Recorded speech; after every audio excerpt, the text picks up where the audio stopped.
I think what was really important with North Korea was that we try and push through as many diplomatic options as we have. If you look at the resolutions that have passed in the last month, the two of them, they cut 30% of the oil. They banned all the laborers. They banned 90% of the exports. They banned joint ventures. We've basically taken it, and in the words of North Korea, we have strangled their economic situation at this point.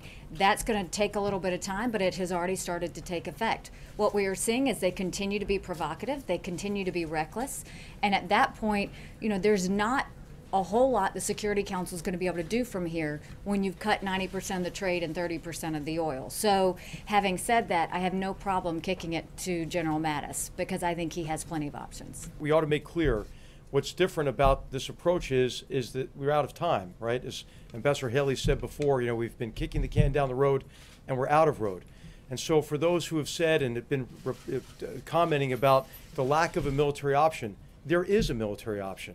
Now, it's not what we would prefer to do. So what we have to do is call on all nations, call on everyone to do everything we can to address this global problem short of war. Alright guys, you guys just heard Nikki Haley, the ambassador from the United States to the United Nations, and National Security Advisor H.R. McMaster take the floor at a White House press briefing. They talked about a number of different things, but the main thing that took front center stage was, of course, North Korea. Now, we talked about earlier this morning how last night North Korea fired another missile that went over Hokkaido, the northern island in Japan, and how that missile wasn't shot down. We were waiting for a response. There was a response by South Korea. They fired their own missiles into the water to show Pyongyang that they can hit them as well. But what was really interesting about H.R. McMaster and Nikki Haley taking the floor is the language that they used. So it seems at this point, guys, that we're still going to try to give these sanctions a time to work. So I understand what they're saying to a degree because we just passed these sanctions this past Monday. I mean, sanctions have been passed for the past, decade on North Korea. For the past couple months, they've been hitting harder than prior, but it hasn't stopped North Korea in their little game. It hasn't stopped their nuclear program. It hasn't stopped the missiles. So they want to give these sanctions a try. They really do. But on the other hand, it's a very heavy hand, guys. All right, General H.R. McMaster, you heard him say, time is up. Time is up on North Korea. Yeah, Nikki Haley said, how much more are we supposed to do? Can the United Nations Security Council do?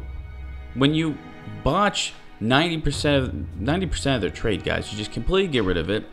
I mean, honestly, my thinking is a full oil embargo is basically what's left economically. That's all you can do. But do I see Russia and China getting behind that? No, I don't.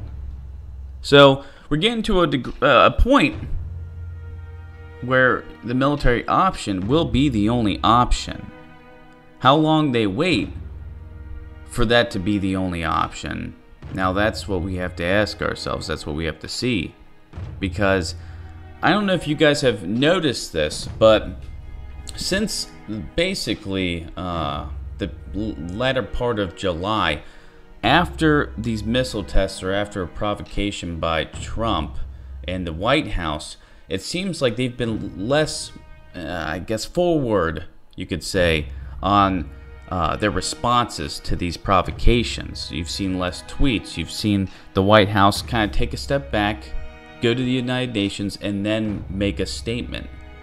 Or they would formulate a statement and release it the next day. And that's really telling to me, because it makes me believe that Trump is honestly believing that the military option is probably going to be the only option at this point. Honestly, I don't know why we're not shooting these missiles down. I think at the very least that's something that we should be doing. I mean, you could pass that off as a defensive measure. No one's going to go to war over shooting a missile down when it violates an airspace of an ally.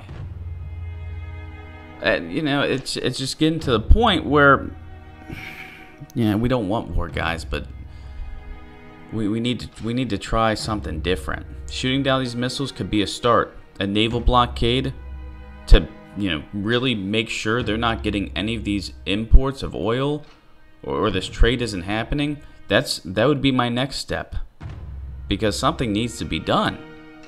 Short of bombing the whole hell out of North Korea, at that point, then, you know, the gloves are off, and Japan and South Korea will take heavy losses. So I would not like to see that occur, but we have to start doing something militarily, like shooting down these missiles, naval blockade, something. Now, we are getting reports that we are seeing more missiles being moved around in North Korea. Some reports saying that, you know, they're fueled and ready. We might see another missile test as early as this evening, if not this coming up weekend, guys. We're gonna have to wait and see.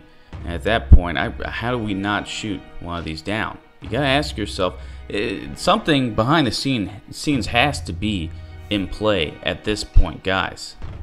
But guys, as always, as more information comes out, we'll let you guys know. Make sure to check back.